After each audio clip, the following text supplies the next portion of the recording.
McMahon stepped down the very next day. Today, he is slamming the Mr. McMahon doc, saying in part, unfortunately, it is based on an early partial cut. Well, unfortunately, based on an early partial cut I've seen, this doc falls short and takes the predictable path of conflating the Mr. McMahon character with my true self, Vince. The producers use a lawsuit based on an affair that I ended as evidence that I am, in fact, Mr. McMahon. I hope the viewer will keep an open mind and remember that there are two sides to every story. By the way, Janel Grant's attorney then responded to McMahon's statement, saying this: Vince McMahon physically and emotionally abused, sexually assaulted, and human trafficked Janel Grant for more than 2 years. Calling his horrific and criminal behavior, quote, an affair, is delusional and nothing more than a sad attempt to save his shredded reputation. I want to bring in Gabbi Tuft. She's a popular fitness coach, social media star, and motivational speaker who in 2021 came out as a transgender woman. Before that, she spent 5 years wrestling for Vince McMahon and the WWE under the stage name Tyler Reks. Gabbi, thank you so much for coming back on the show. It's good to see you again. So it's a pleasure to see you. Thank you. I'm like waiting with bated breath. This doc is just hours away. Do you expect that it's actually going to be an accurate portrayal of Vince McMahon, the real Vince McMahon? You know, that's going to be hard to say because, you know, the best character in wrestling, it's always you with the volume turned way up. But the question is, how far does Vince turn that volume when it comes to who he really is compared to what we see in wrestling? And from my perspective, it's quite a bit.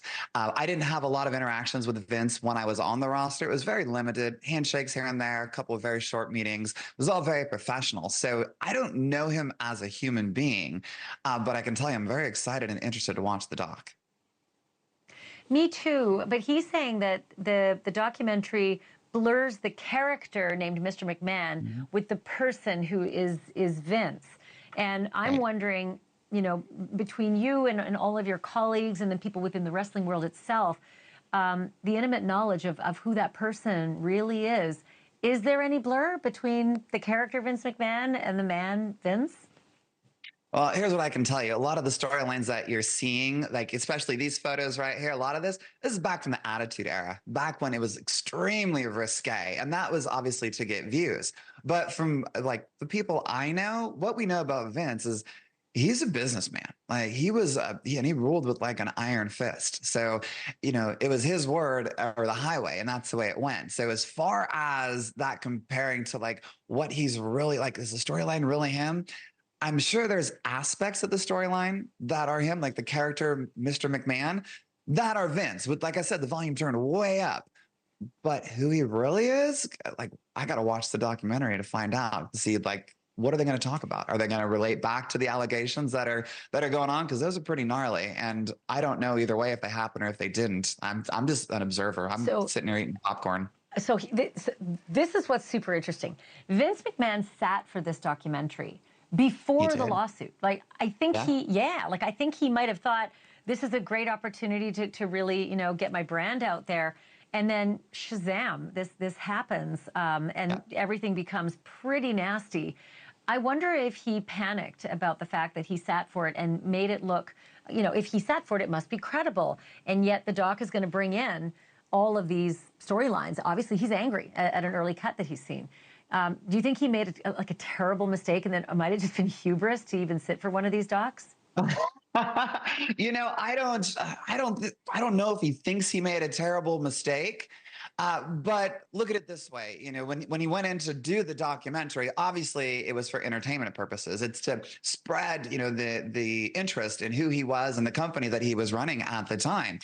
And he's no longer running that company. He doesn't run WWE. He's got nothing to do with it.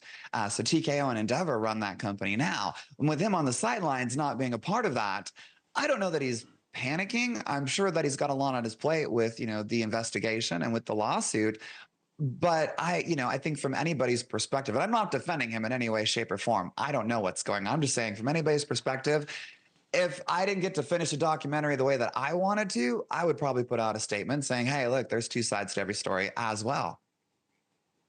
Okay, well, I'm going to watch it, and then I'm going to call you. Gabbi, I think we should watch a party. Let's watch it together. I'm in, and then a podcast. How about that? All right, thanks so much for this. Appreciate it. Yeah. Always good to see Gabbi Tuft. Thanks for watching. Go to joinnn.com to find NewsNation on your screen. And don't forget to click the red subscribe button below to get more of NewsNation's fact-driven, unbiased coverage.